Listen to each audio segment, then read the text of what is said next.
Louvado seja, engrandecido seja o nome santo do Senhor.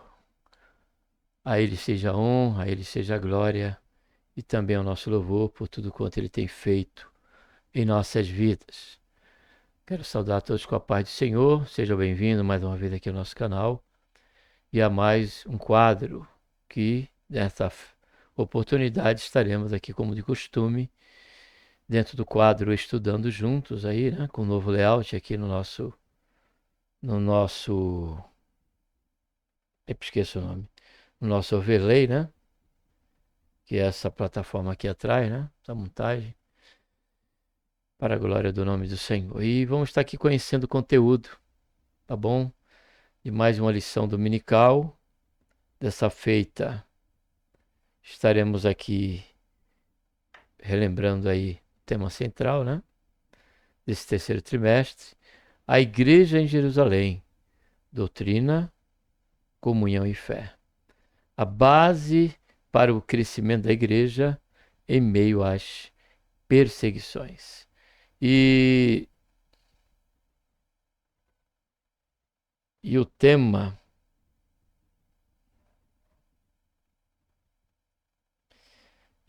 dessa oportunidade é a lição número 3, que tem como título Uma Igreja Fiel, a pregação do Evangelho. Essa era uma característica, né, ali da igreja primitiva no seu início. Amém? Uma igreja fiel à pregação do Evangelho. Vamos estar orando, Pai, em nome do Senhor Jesus. Nos colocamos na tua santa, gloriosa presença. Pedimos perdão, Senhor, dos nossos pecados. Temos cometido. Queremos, Senhor, te agradecer, Pai, por mais essa oportunidade que você nos dá de estarmos aqui diante de mais uma lição. Já é a terceira lição, Senhor, aqui do terceiro trimestre.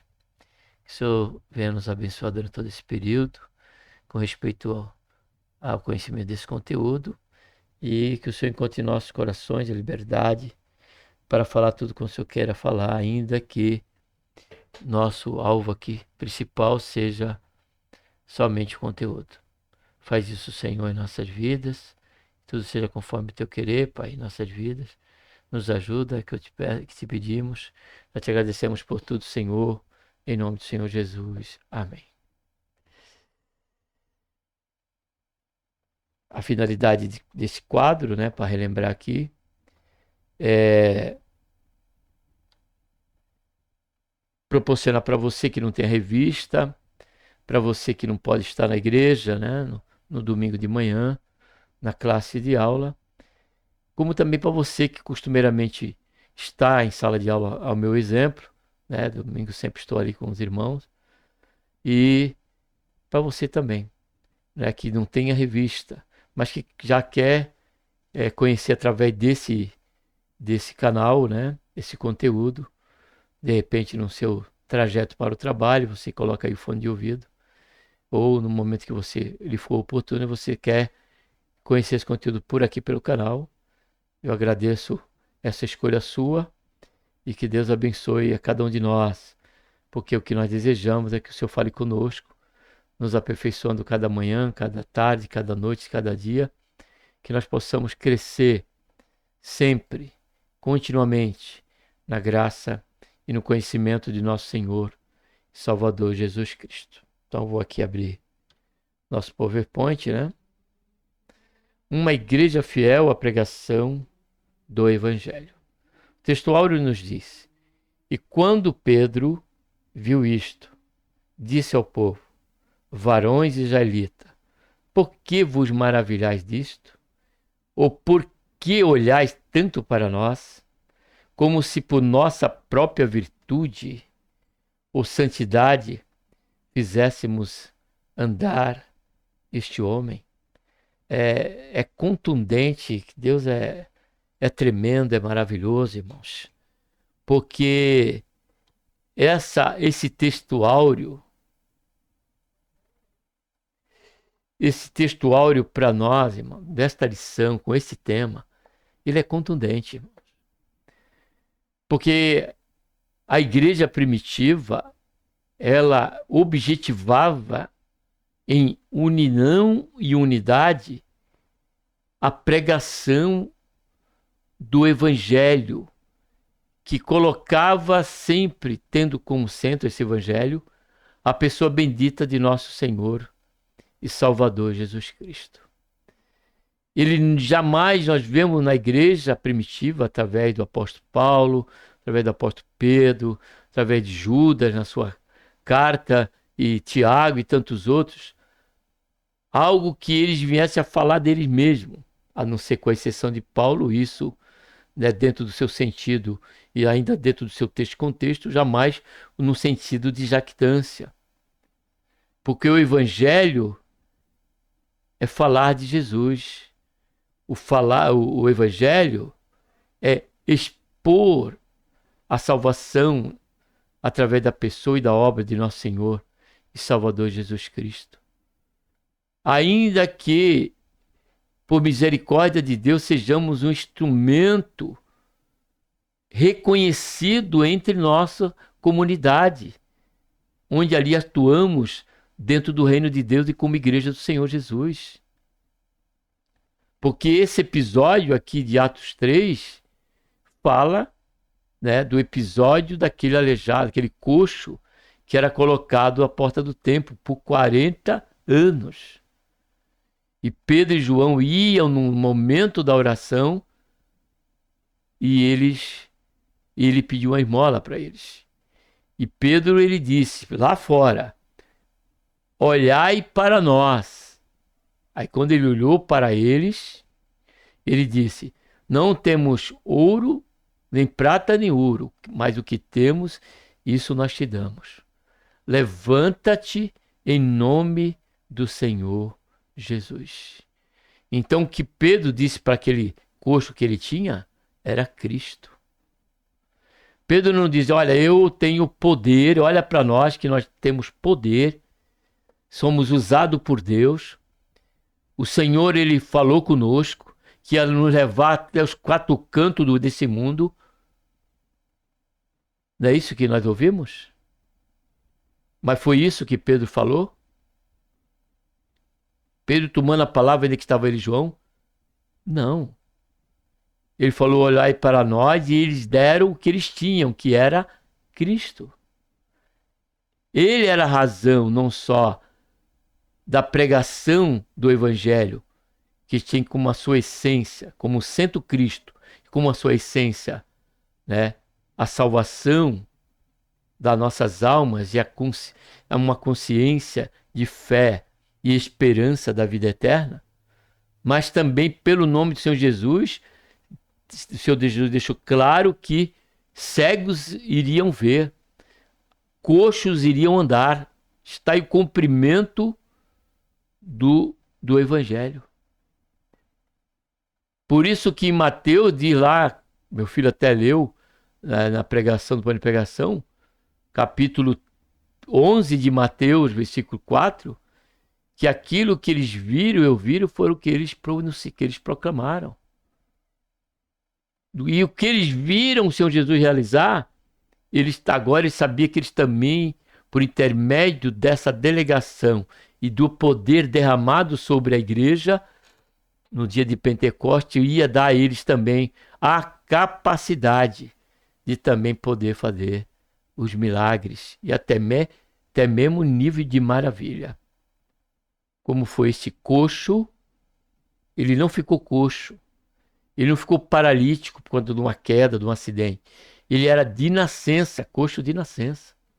Então esse milagre foi um milagre de maravilhas, como diz os dons espirituais.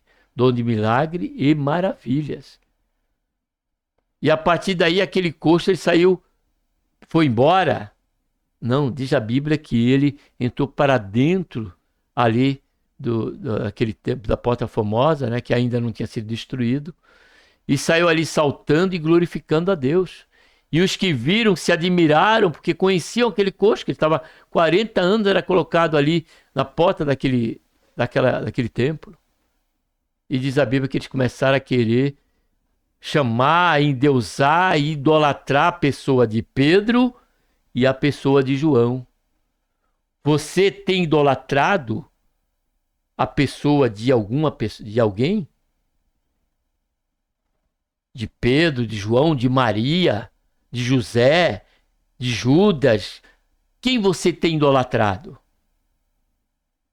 Porque próprio Pedro, em que é idolatrado hoje em dia por determinada igreja, ele mesmo, tanto aqui, ele desfez, ele se despiu aqui de qualquer jactância para poder deixar claro que o que foi feito era para a glória do nome do Senhor Jesus. E foi ele mesmo. Foi Pedro mesmo que disse: aquele que falar, fale segundo a palavra de Deus. E aquele que ministrar, ministre segundo o poder que Deus dá, para que em tudo o nome do Senhor Jesus seja glorificado. E foi isso que Pedro fez nessa ocasião, dentre outras. Foi isso que ele fez aqui. E ainda alertou a ele, levantou a eles a um questionamento para consigo mesmo. Poderia nós, por virtude própria, e ainda diz aqui ainda, ou santidade. Guarde bem esses dois termos. Na nossa própria virtude, ou, está separando, ou santidade. Fizéssemos andar este homem, ou seja, amados, não está em nós. E não é questão da nossa consagração a Deus que não vai outorgar virtude de podermos fazer o que achamos que devemos fazer. Coxo andar, cego ver, mudo ouvir, surdo ouvir, mudo falar. Não. É dom de Deus. É poder de Deus que o Senhor derrama sobre o seu povo e sobre a sua igreja. Então aqui Pedro, ele já se despiu de qualquer vaidade e livrando aqueles de um ato de idolatria. Um ato idólatra. Pedro fez isso aqui e João fez isso em Apocalipse. Desculpa. Pedro fez isso aqui, fez isso também na casa de Cornélios. Quando que mandaram chamar a Pedro, que Pedro chegou lá, eles foram se ajoelhar. Pedro falou assim: não façais isso. E em Apocalipse, os anjos, que estão com o Senhor no céu, dia após dia, momento a momento, desde a criação deles. Um desses anjos no Apocalipse apareceu e João foi se encurvar e falou: não faça isso, porque eu sou teu servo, teu conservo. Porque os anjos é para ministrar para os que são salvos, diz a palavra de Deus. Então esse texto aqui, observe como ele é precioso dentro desta lição, que vai tratar da fidelidade à pregação do Evangelho. A pregação do Evangelho não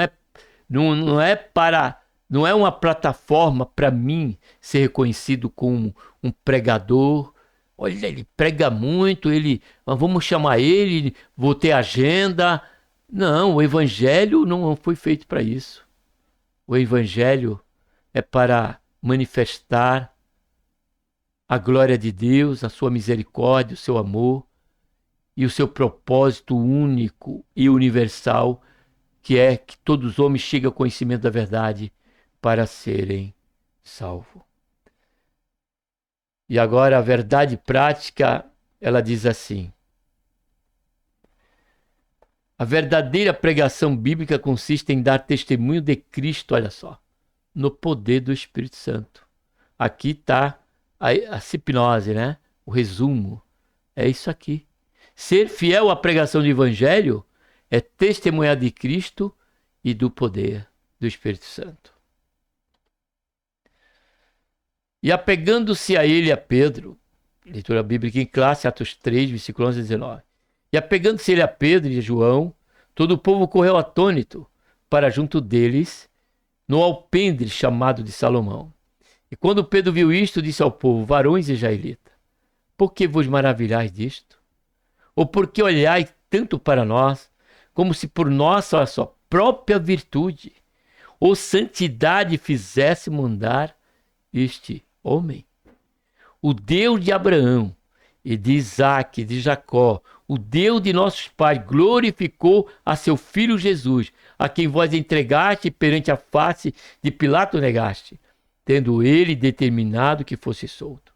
Mas vós negaste o santo e o justo, e pediste que se vos desse um homem homicida. Está falando ali daquele momento, né, em que o rei ali, né, Pilatos, ele perguntou para o povo, e o povo escolheu, né, escolheu Judas, escolheu Barrabás, melhor dizendo. E está fazendo o povo judeu lembrar ali, né, os compatriotas dele, daquele momento. Aí continua. Mas Deus assim,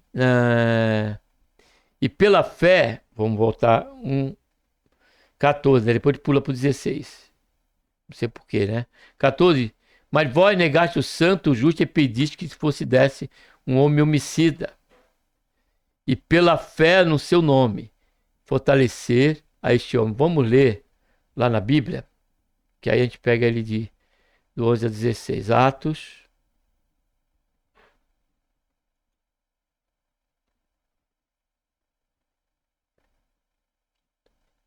Atos 3, né?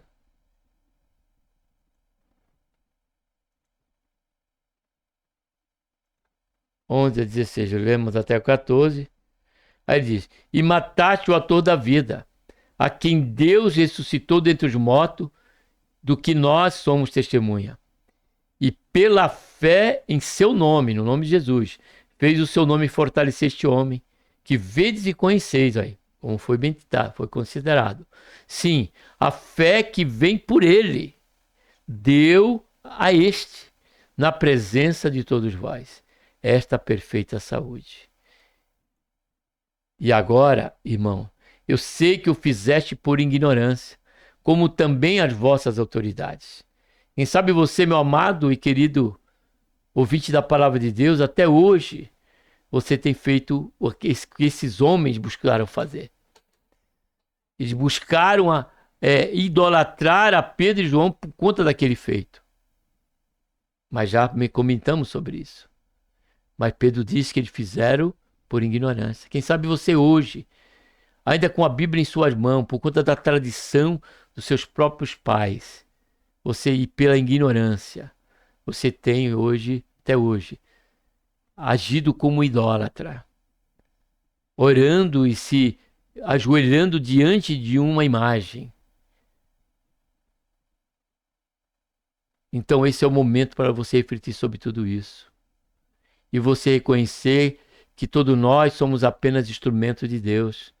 Que Pedro, Paulo, que José, que Maria teve a sua importância, e isso ainda dentro do beneplácito, da vontade de Deus, escolha deles ser aqueles que foram aí coadjuvante dentro dessa revelação progressiva e do plano de salvação de Deus para cada um de nós. Foram apenas escolhidos por Deus como cooperadores dentro desse propósito. Somente isso. E não cabe a nós, meros mortais, idolatrar quem quer que seja. Por maior instrumentalidade que ele testemunhe de ser usado por Deus, louvado seja, engrandecido seja o nome santo do Senhor. Não. É Deus, a honra e a glória é para o nome do Senhor. Versículo 18 e 19 diz: mas Deus assim cumpriu o que já dantes, olha só, pela boca de todos os seus profetas, havia anunciado que o Senhor, seu Cristo, havia de padecer. Arrependei-vos, pois, e convertei-vos para que seja apagados os vossos pecados, de sorte que venham os tempos do refrigério e da presença do Senhor.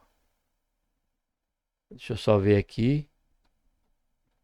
Certo. Vamos continuar. Deixa eu ver. Repetiu ali, mas tudo bem. Introdução.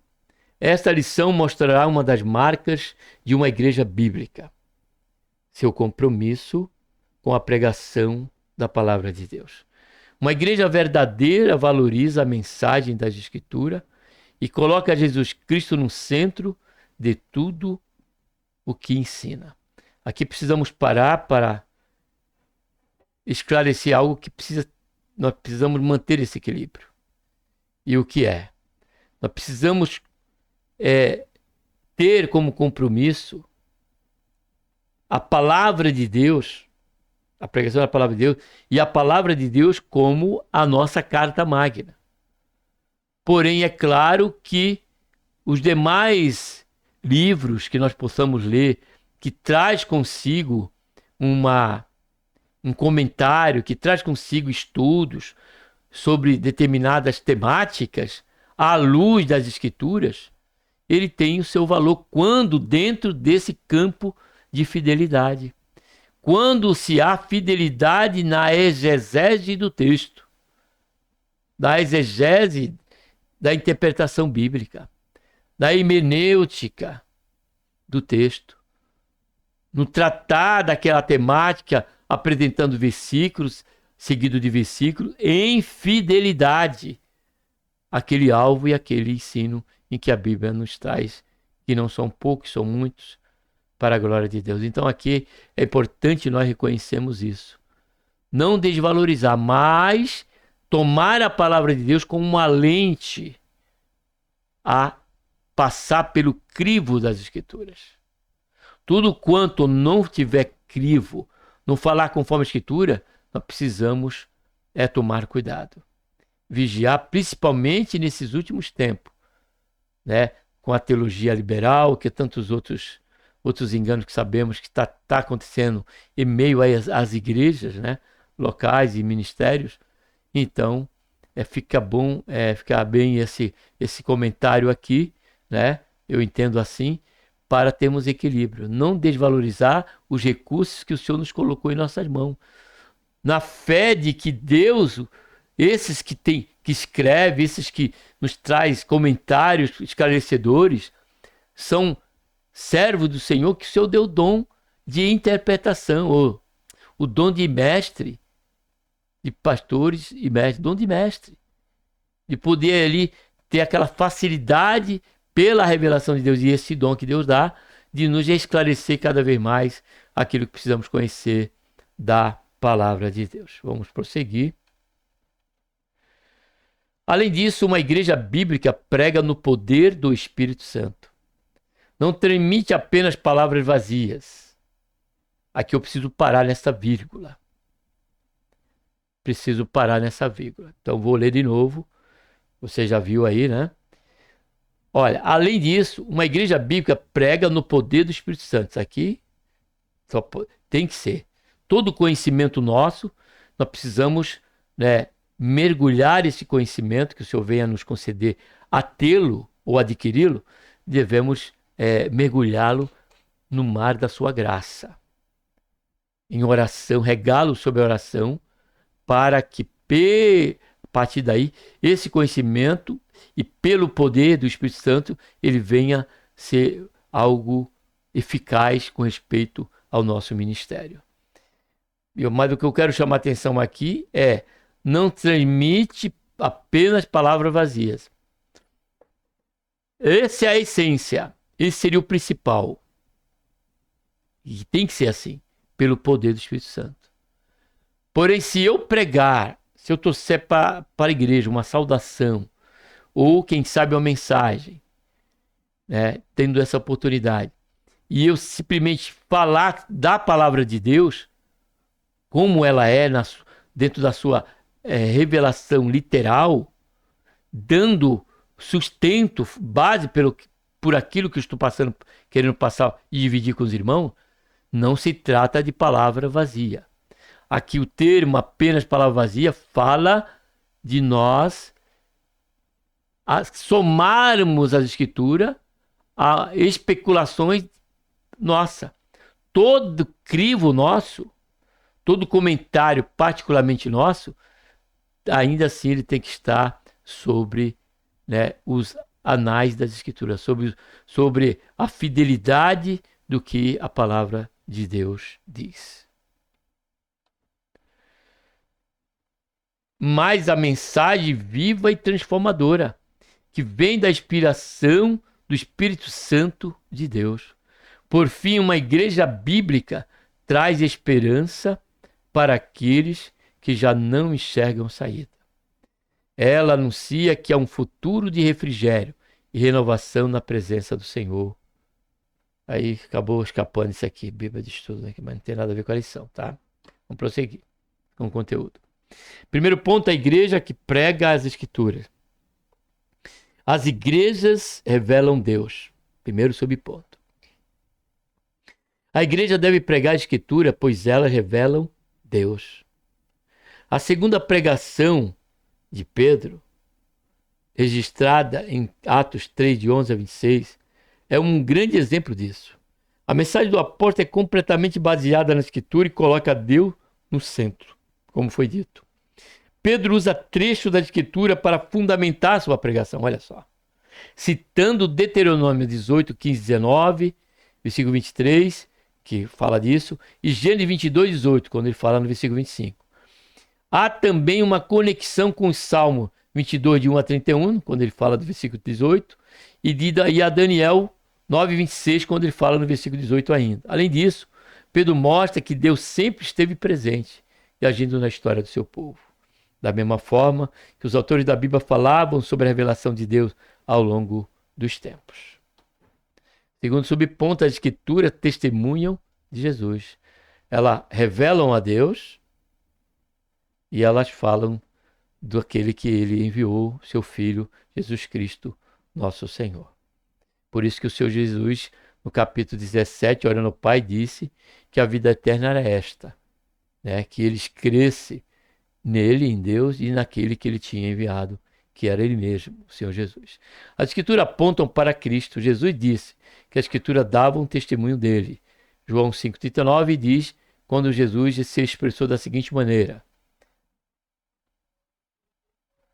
examinai as escrituras e cuidai ter nelas, em quem? Nas escrituras, a vida eterna, porque são de mim que elas testificam. Observe que está tudo no plural que Jesus falou. Porque elas testificam de mim. Examinai toda a escritura, porque nela tem a vida eterna. E são de mim que elas falam.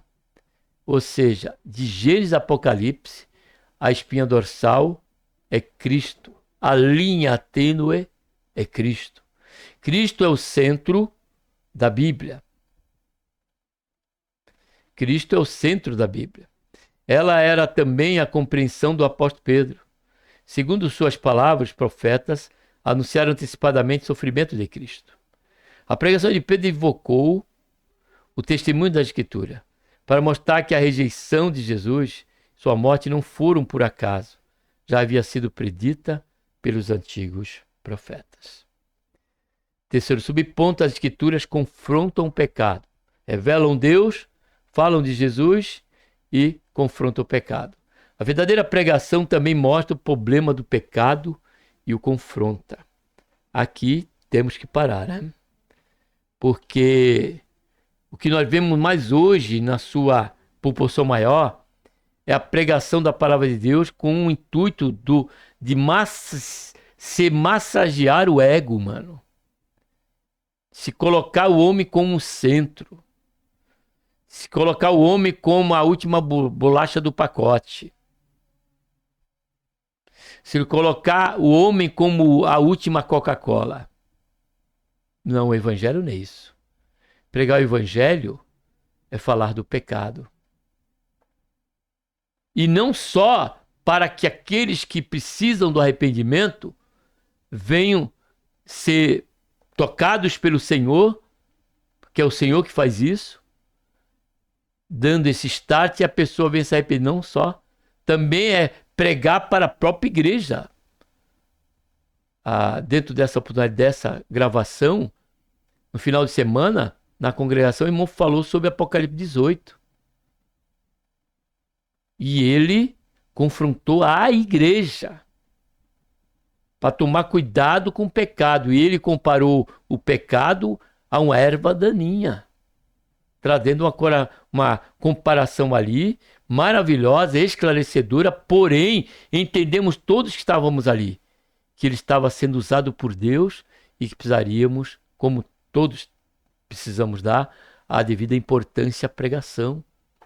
Então o evangelho vai se falar do benefício da salvação, vamos falar sobre o benefício da comunhão com Deus, vamos falar dos resultados desta comunhão com Deus, com respeito às promessas, com respeito às bênçãos que a nós nos serão concedidas por estarmos em Cristo Jesus.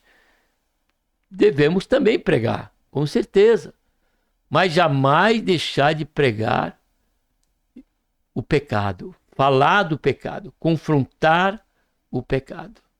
Precisamos pedir do Senhor a direção, porque naquele momento, ainda que a igreja,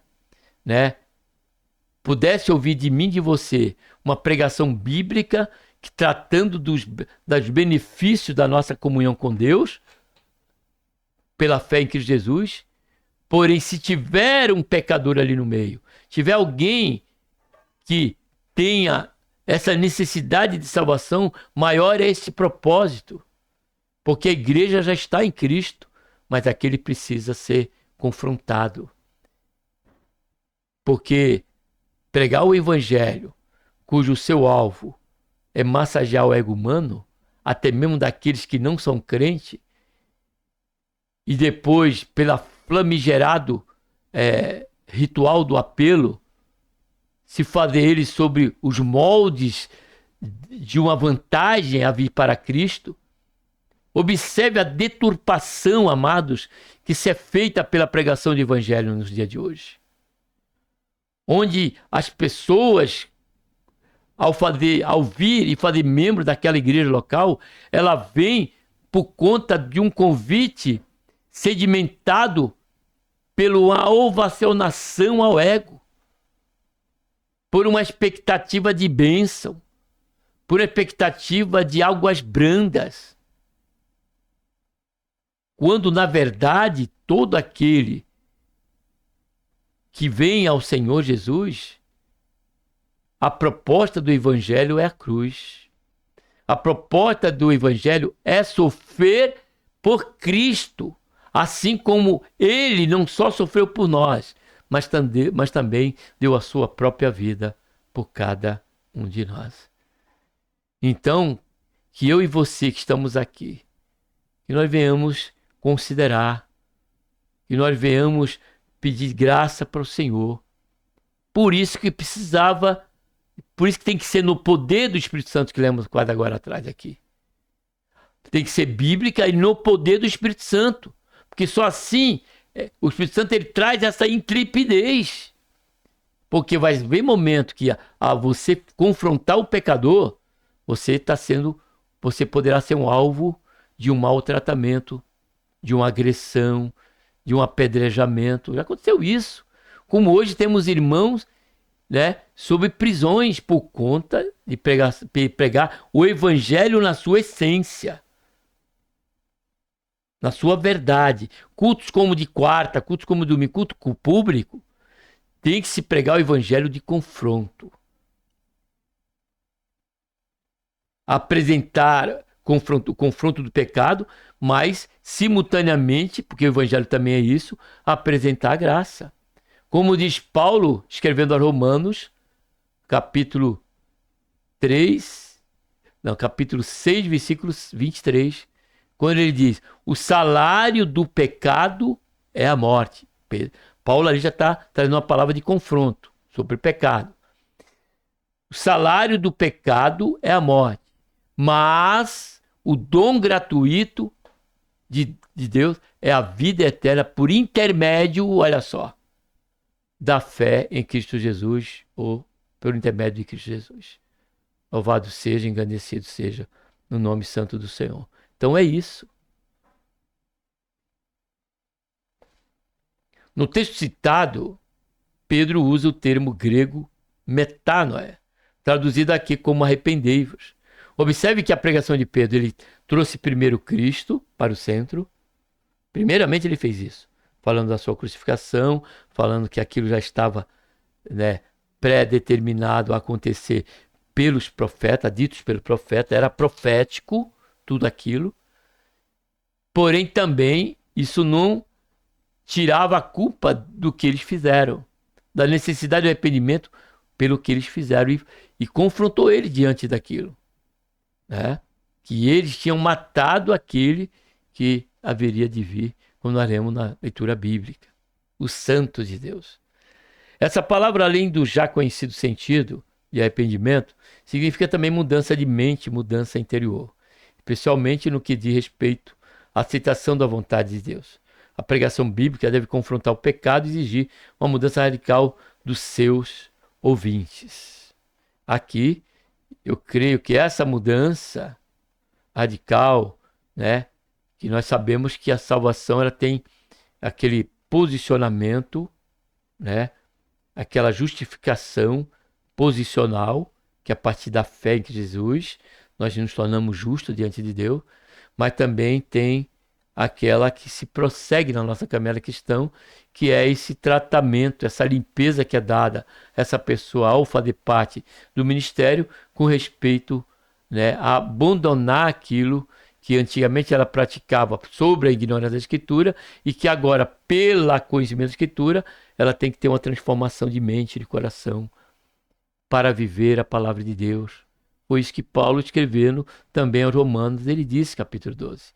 Rogo, pois, irmão, pela compaixão de Deus, que apresentei vossos corpos como vivo, santo e agradável a Deus, que é o vosso culto racional.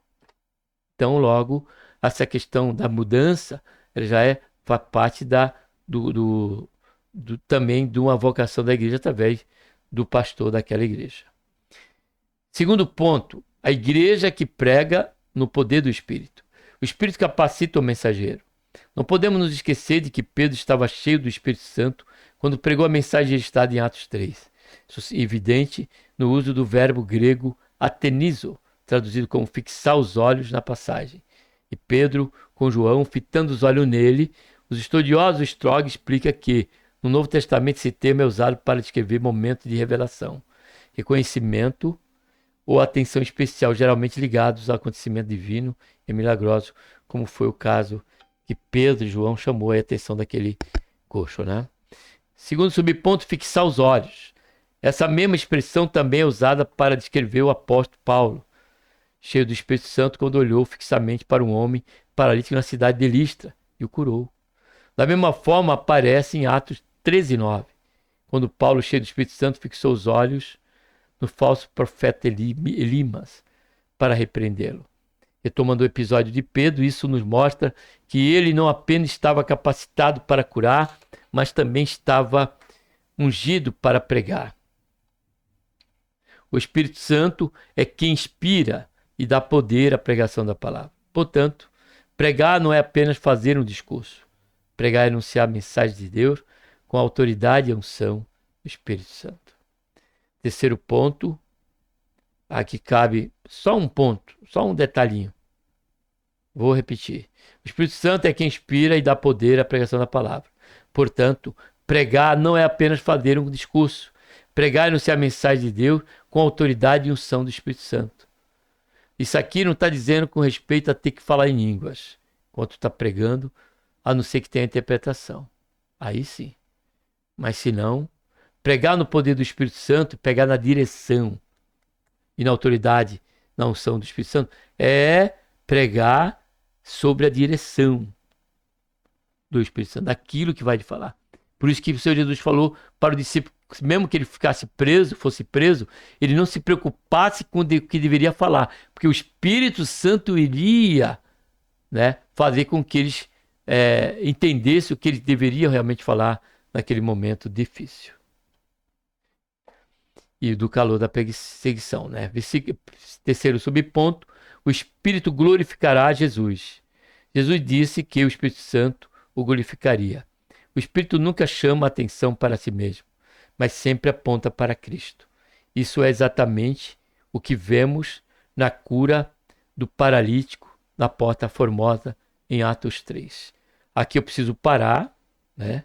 Nós precisamos considerar, né, o porquê o Espírito Santo ou glorificaria, sendo que o Espírito Santo é Deus também? Isso aqui precisamos entender. Que dentro agora do ministério de Deus, pela pessoa do Espírito Santo, ela é de convencer o mundo do pecado, da justiça e do juízo. E esse convencimento, ele vem com esse objetivo principal, o de honrar ao Senhor Jesus, colocar ele sobre o centro do propósito e consumação do plano de Deus. É isso. O Espírito Santo dentro desse ministério agora, pela nova aliança, pelo tempo da graça, isso não minimiza e nem deprecia ou tira, por menor que seja, a autenticidade da sua divindade como Deus. E a prova disso nós vemos quando o próprio Senhor Jesus, ao sair das águas batimais ali, João Batista, o próprio Deus do alto diz: este é o meu filho amado em quem me comprazo, a ele escutai. Essa expressão de Deus, esse mandamento de Deus, ele estava glorificando o seu filho, ele estava honrando o seu filho, ele estava levando todos a se centralizar em Cristo. Então Deus fez isso dentro daquele propósito, daquele momento, revelando a Trindade ali, Pai, Filho e Espírito Santo, porque a pomba desceu como um símbolo do Espírito Santo sobre Jesus. O Espírito Santo desceu como uma pomba, né? Sobre o símbolo de uma pomba ali naquele momento no Senhor Jesus. A voz do Pai do céu manifestava essa vontade, esse mandamento, que não só era um mandamento, mas que estava ali honrando o seu filho, glorificando o seu filho ali como o seu filho amado e mandando obedecê-lo. Louvado seja, engrandecido seja o nome santo do Senhor. Então vamos prosseguir aqui. Isso é exatamente o que vemos na cura do paralítico da Porta Formosa. Em Atos 3, Pedro, cheio do Espírito Santo, não poderia aceitar ser o centro das atenções. Ele deixou claro que o milagre não aconteceu por seu próprio poder ou santidade. Varões israelitas, por que vos maravilhais disto? Ou porque olhais tanto para nós, como se por nossa própria virtude e santidade, fizéssemos andar este homem? Da mesma forma, qualquer pregação que tira o foco de Cristo, coloca o homem no centro, não é uma pregação bíblica. Isso não passa de um discurso humano e é o que nós mais temos visto nesses últimos dias, nesses últimos tempos, né? O homem é o centro do culto e não Deus, muito menos Cristo. Caminhando para o final, terceiro ponto, a igreja que prega a esperança vindoura. Alerta uma sociedade indiferente e insensível. Primeiro ponto. Alerta uma sociedade indiferente e insensível. Já esse tema aqui do primeiro subponto já nos chama atenção quando o Senhor Jesus alertou de como seria a sua vinda, o tempo da sua vinda. Ele comparou ao tempo de Noé, que comiam, vendiam, se casavam e davam-se em casamento. E não se aperceberam quando o dilúvio chegou, quando o juízo de Deus foi derramado. Então, a pregação do verdadeiro evangelho é falar de Cristo, é revelar Deus, é centralizar Cristo, é fazer isso no poder do Espírito Santo e também é tirar o povo e pregar a esperança vindoura, ou seja, falar da vida eterna. Não é pregar sobre benefícios odiernos. Não é pregar sobre benefícios odiernos. A própria palavra de Deus diz que as bênçãos, elas nos alcançarão. O evangelho não é proclamar a bênção de Deus, né? E outra, há pregações que estamos ouvindo hoje, estão mais para enraizar o homem aqui na terra do que ter esperança do céu. Quando o evangelho trata-se da consciência que somos pecadores, que carecemos de mudança, de nos arrepender, e se arrepender é dar uma volta de 180 graus e passar a pautar a nossa vida nas Escrituras Sagradas. Ser ela a lâmpada para os nossos pés e a luz para o nosso caminho. Agora, a essência do Evangelho é falar da vida eterna. Alertar sobre os cuidados durante esse período enquanto aqui aguardamos. E que há de acontecer a qualquer momento. Era isso que o pregoeiro Noé fazia. Falando para aqueles seus compatriotas se consertarem diante de Deus, porque o dilúvio ia ser derramado. E nós sabemos que temos que pregar que o juízo ele vai chegar. A vidimação, a vindicação de Deus com respeito a julgar todo pecado, oculto ou que foram feitos publicamente, e não houve arrependimento, passarão pelo juízo do trono branco.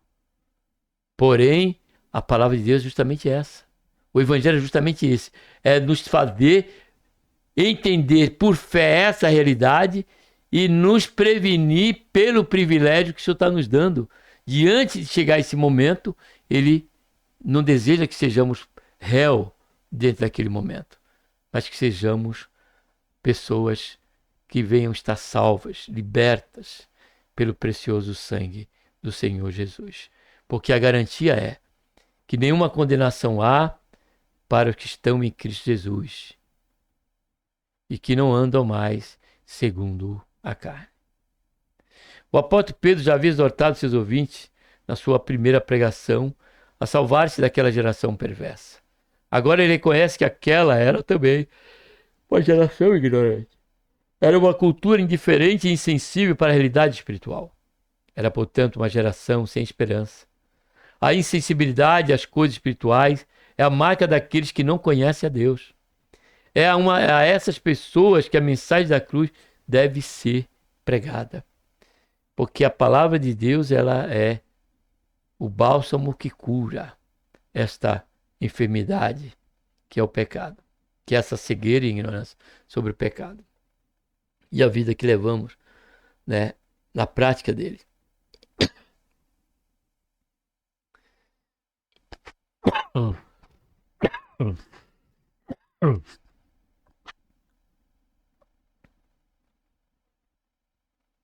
A promessa da segunda vinda. Concluindo a sua pregação, Pedro deixa uma mensagem de esperança. Venho e assim, e os tempos do refrigério pela presença do Senhor.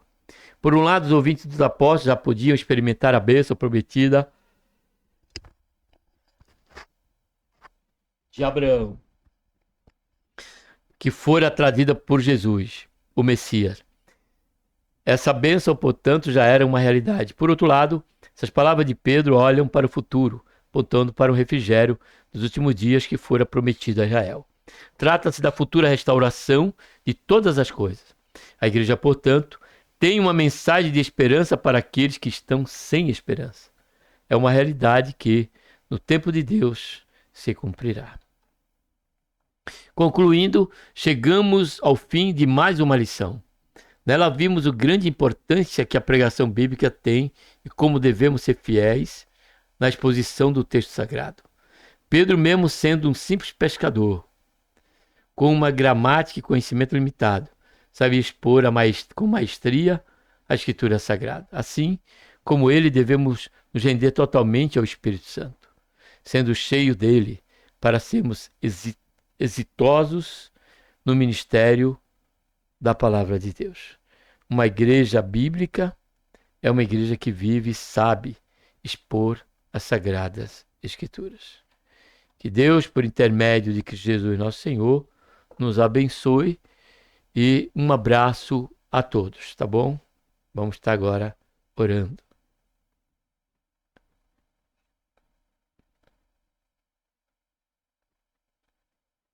Pai, em nome do Senhor Jesus, nos colocamos na tua santa, gloriosa presença, pedimos perdão, Senhor, nossos pecados. Queremos, Senhor, te agradecer por esta tão grande salvação. Pelo nosso nome está escrito no livro da vida, pela esperança que temos, Senhor, de que a qualquer momento o Senhor há de vir nos buscar. Faz isso, Pai, em nossas vidas, nos ajuda, nos fortalece, nos dá graça a permanecermos não só firmes, Senhor, nos teus caminhos, mas também, Senhor, quando no instrumento, sermos o instrumento do Senhor para expor a tua palavra, possamos fazer com fidelidade. Faz isso, Senhor, em nossas vidas, nos guarda de todo engano, modismo, Senhor, e nos dá, Senhor, sempre o entendimento. Ilumina, Pai, o nosso entendimento, para que compreendamos não só a altura e nem a profundidade, mas também a largura e o comprimento da tua boa, perfeita e agradável vontade. Faz isso, Senhor, em nossas vidas, é o que nós oramos neste momento. Já te agradecemos por tudo. Amém.